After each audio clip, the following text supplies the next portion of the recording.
अगर कोई देश हमारे देश पर कब्जा कर ले और सरकार और सेना कुछ न कर सके। आप जानते हैं कि तालिबान की शुरुआत कैसे हुई और अमेरिकी सेना अफगानिस्तान में क्या कर रही है और ऐसा क्या हुआ कि एक लोकतांत्रिक देश में ऐसे हालात उत्पन्न हो गए। ये बताएं कि UNSC United nation security council क्या कर रही है। बात करते हैं कि भारत का स्टैंड क्या होगा।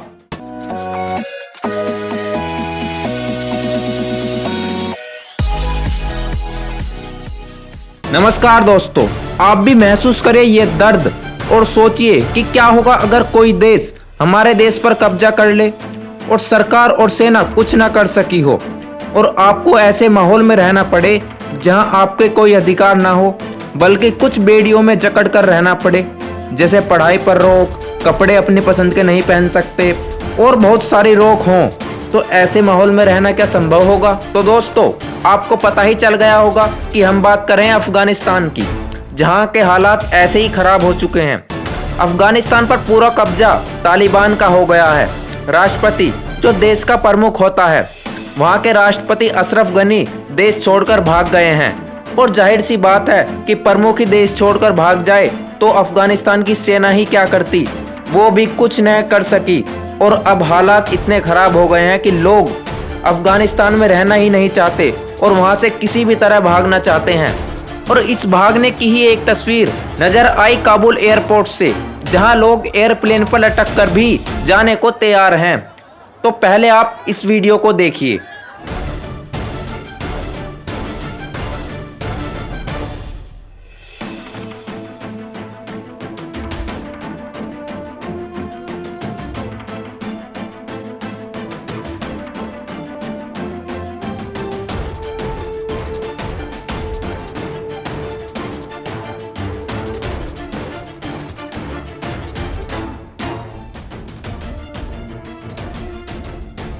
तो दोस्तों, आपने ये वीडियो देखी और इसमें देखा कि कैसे लोग लटक कर भी जा रहे हैं और जाते वक्त जब एयरप्लेन हवा में था तो कुछ लोग नीचे गिर गए।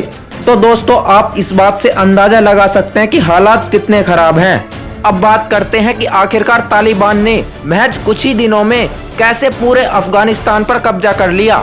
तो दोस्तों, क्या था कि अफगानिस्तान में अमेरिकी सेना, जिसे अब वापस बुला लिया गया था, और अमेरिकी सेना के वापस आने के बाद तालिबान फिर से एक्टिव हो गया और महज चंद दिनों में हथियारों के दम पर अफगानिस्तान पर कब्जा कर लिया।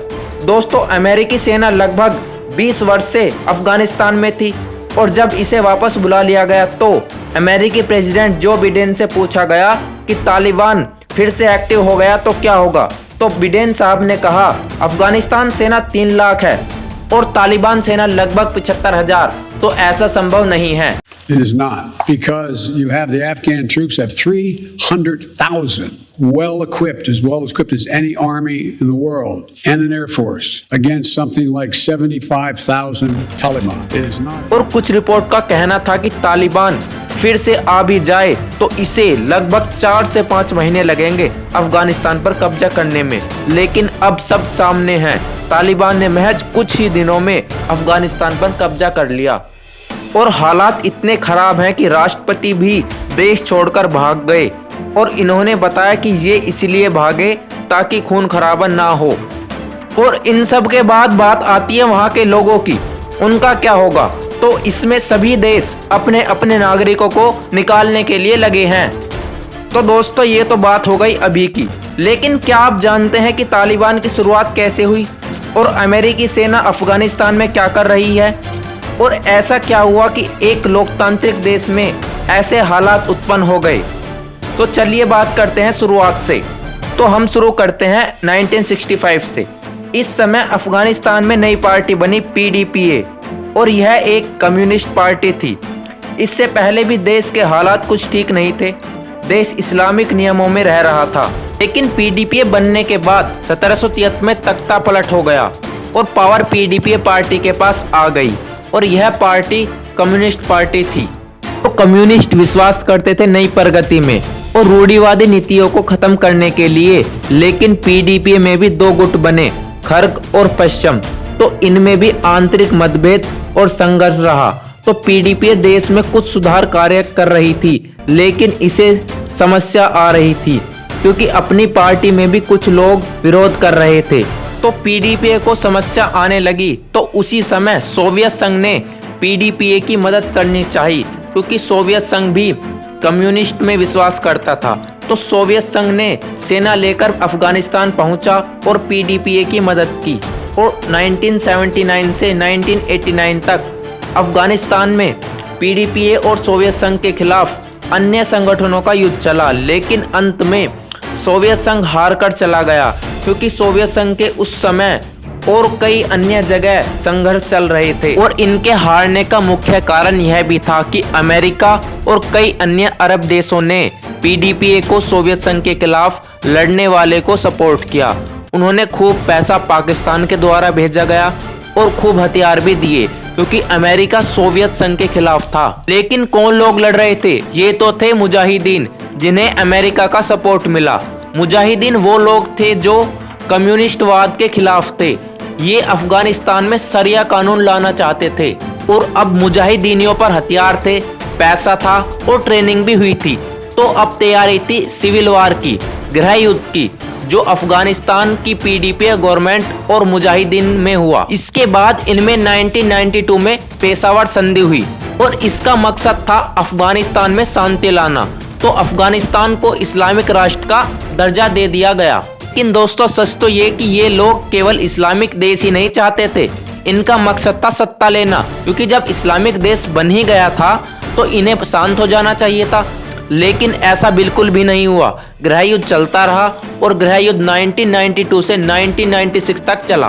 और अब आता है हमारी कहानी का मेन कैरेक्टर तालिबान। दोस्तों तालिबान भी इसी गृह युद्ध के समय बना। तालिबान भी इसी विचारधारा से प्रभावित था।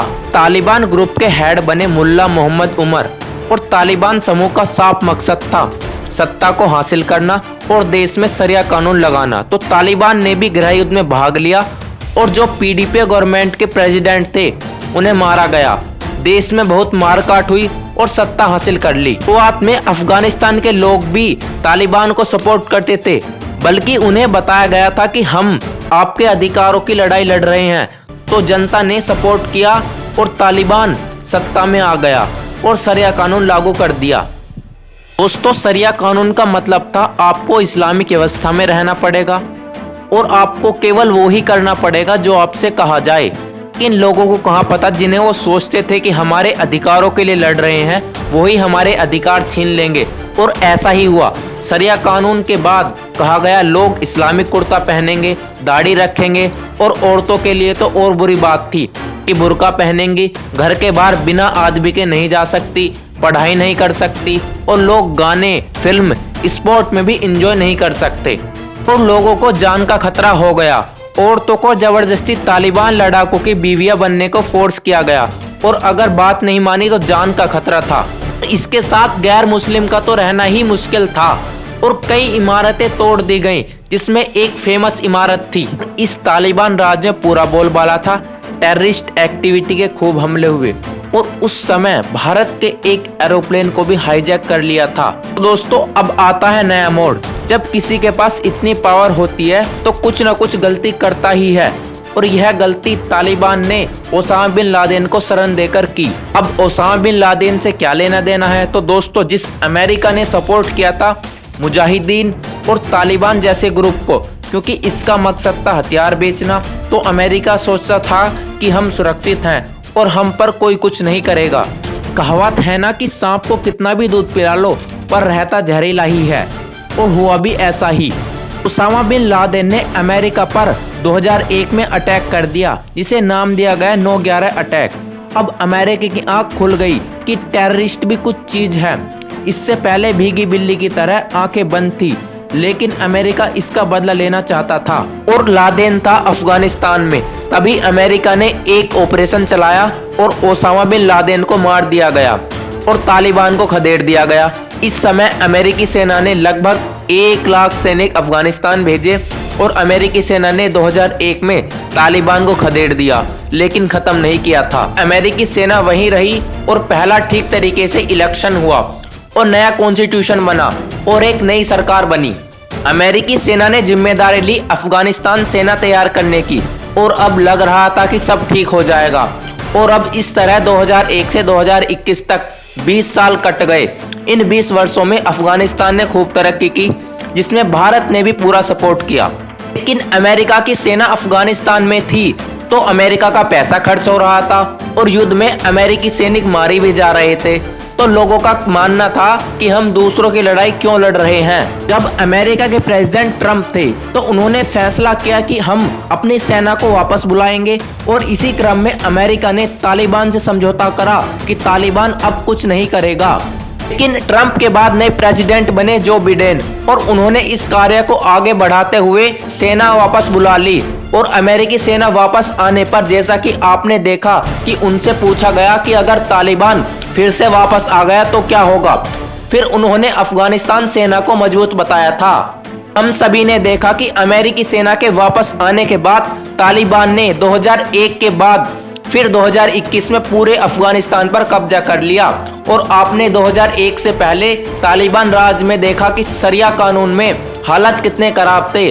और अब आपको पता ही है अशरफ गनी भी देश छोड़कर भाग गए हैं और लोग भी भागना चाहते हैं, जिसकी आपने एयरपोर्ट वाली वीडियो देखी। तो अब बात आती है कि अफगानिस्तान की इस हालत का जिम्मेदार कौन है। तो इसके जवाब में कई नाम देखने को मिलते हैं, जैसे अमेरिका, पाकिस्तान और अफगानिस्तान की सरकार और कई अन्य कारण। यह कहाँ सच है? कुछ लोगों का कहना है कि अमेरिका को सेना वापस नहीं बुलाना था। कुछ लोगों का कहना है कि ओसामा बिन लादेन तब मारा गया तो अमेरिका तभी वापस क्यों नहीं आया, तो अमेरिका का मकसद कुछ और था। अफगानिस्तान की सरकार पर दोस्तों, जिस सरकार का मुखिया ही भाग गया हो तो वो सरकार ही कहाँ रही। और इस सब में कारण है करप्शन।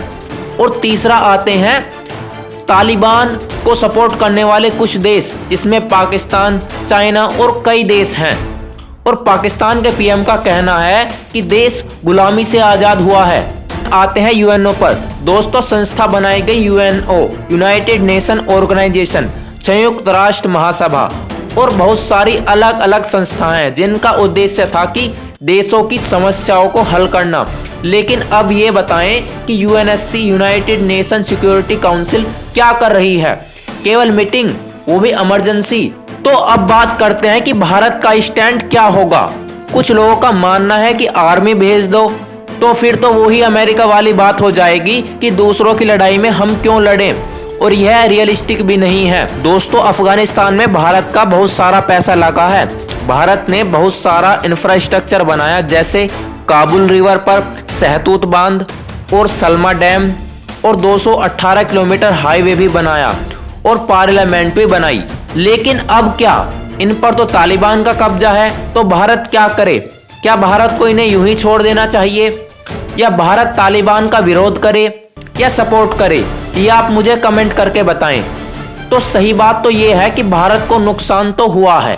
तो in the end moral of the story दोस्तों, सच बात तो ये है कि ये सभी लोग पावर के लालची थे, चाहे मुजाहिदीन हो, सोवियत संघ हो, तालिबान हो या पीडीपीए हो या अमेरिका हो। आतंकवाद का कोई सगा नहीं होता, न ही इसका कोई धर्म होता है। तो हम सभी को धर्म जाति से ऊपर उठकर आतंकवाद का विरोध करना चाहिए, चाहे वो किसी भी देश में हो। और भगवान करे अफगानिस्तान के लोग सुरक्षित रहें और वहाँ जल्द ही सब कुछ ठीक हो जाए। वीडियो अच्छी लगी हो तो लाइक करें, शेयर करें, कमेंट करें और हमें सपोर्ट करने के लिए हमारे चैनल को ज़रूर सब्सक्राइब करें। Thank you for watching.